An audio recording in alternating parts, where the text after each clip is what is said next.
सामूहिक निकाह सम्मेलन बना सामाजिक समरसता की मिसाल। 11 जोड़ों का हुआ विवाह। गरीब परिवारों की बेटियों को बिना किसी आर्थिक बोझ के विवाह का अवसर प्रदान करने के उद्देश्य से नीमच में आयोजित सामूहिक निकाह सम्मेलन सामाजिक एकता और सहयोग की अनूठी मिसाल बन गया।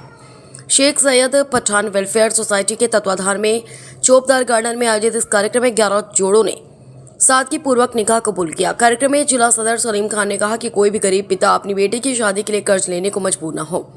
इसी सोच के साथ इस निकाह सम्मेलन की शुरुआत की गई। उन्होंने कहा कि यह आयोजन अब समाज के लिए एक मजबूत सहारा बन चुका है और भविष्य में इसे और बड़े स्तर पर आयोजित किया जाएगा। सम्मेलन में मुख्य अतिथि के रूप में प्रसिद्ध सूफी संत हजरत वकीलुद्दीन मियाँ जी सरकार ने शिरकत की और नवविवाहित जोड़ों को आशीर्वाद देते हुए सादगीपूर्ण विवाह का संदेश दिया। उन्होंने कहा कि फिजूल खर्ची से बचना चाहिए और समाज में प्रेम, भाईचारे और एकता को बढ़ावा देना चाहिए। कार्यक्रम में मुस्लिम इंतजामिया कमेटी के सदर गुलाम रसूल पठान ने आयोजन की सराहना करते हुए समिति और उसके सदस्यों को बधाई दी। उन्होंने कहा कि इस तरह के आयोजन समाज के लिए प्रेरणादायक है और जरूरतमंद परिवारों के लिए बड़ी मदद साबित हो रहे हैं। निकाह के बाद सभी जोड़ों को समिति की ओर से गृहस्थी का आवश्यक सामान भेंट किया गया, जिससे वे अपने नए जीवन की शुरुआत सुगमता से कर सकें। कार्यक्रम का संचालन हाफिज अबरार साहब ने किया, जबकि निकाह की रस्म हाफिज व कारी मुबीन साहब, साबिर पठान और सुएब साहब द्वारा अदा कराई गई। सम्मेलन में मध्य प्रदेश और राजस्थान से आए मेहमानों ने भी भाग लिया और आयोजन की व्यवस्थाओं की सराहना की। कार्यक्रम में पेयजल, शरबत, भोजन एवं पार्किंग की बेहतर व्यवस्था की गई थी। अंत में आयोजन समिति ने सभी सहयोगकर्ताओं, जनप्रतिनिधियों और आमजन का आभार व्यक्त किया।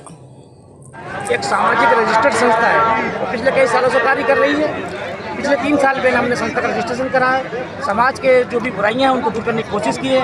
हमने समाज के अंदर बारवा पूरी तरीके से बंद कर दिया है। 12वें खाना समावेश जिसे कहा जाता है मुस्लिम समाज में, और नीमच शहर में एक संवाहन की बहुत जरूरत महसूस की जा रही थी।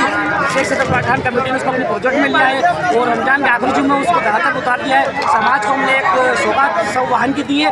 और आज जो ये तीसरा सामूहिक सम्मेलन का आयोजन किया है, हमने इस आयोजन करने का मकसद सिर्फ इसलिए किसी भी गरीब की बेटी गरीबी की वजह से उसके घर पर नहीं बैठेगी और उसके बाप को कर्जा चुकाने की वजह से आत्महत्या नहीं करनी पड़े। समाज में 2-1 केसेस ऐसे लोग हैं जिसने हमारे दिल को, इंसानी समाज को सोचने समझने के लिए झकझोर कर दिया है। और हमारी पूरी कोशिश यही रहेगी, हम तो मुस्लिम समाज ही नहीं, हम तो हर समाज की गरीब तो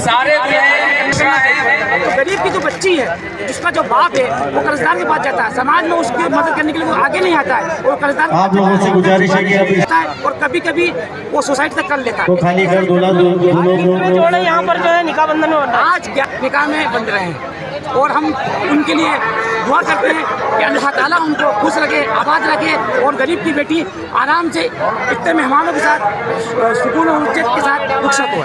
कमेटी की तरफ से क्या दिया जा रहा है विवाहित जोड़ों? कमेटी की तरफ से सभी 11 जोड़ों को एक नई गृहस्थी बस जाए, उसको कुछ भी सामान नहीं लाना पड़े। पलंग से लेकर अलमारी से लेकर के गृहस्थी और रसोई को पूरा सामान हमने उसको दिया है, ताकि उसको नई गृहस्थी चलाने के अंदर कोई दिक्कतों का सामना नहीं करना पड़े। निकाह की परंपरा किनके माध्यम से अदा करवाई जाए? निकाह के लिए हमने काजी साहब, कारी साहब, नीमच शहर के छावनी बगाने के हमने 4 निकाह बांट दिए। एक निकाह 4 निकाह पड़ा रहा है। इस तरीके से हमने 11 निकाह को अंदर सामूहिक रूप से लेकर के 4 में डिवाइड कर दिया बगाना सिटी और छावनी के अंदर, और वो सब ने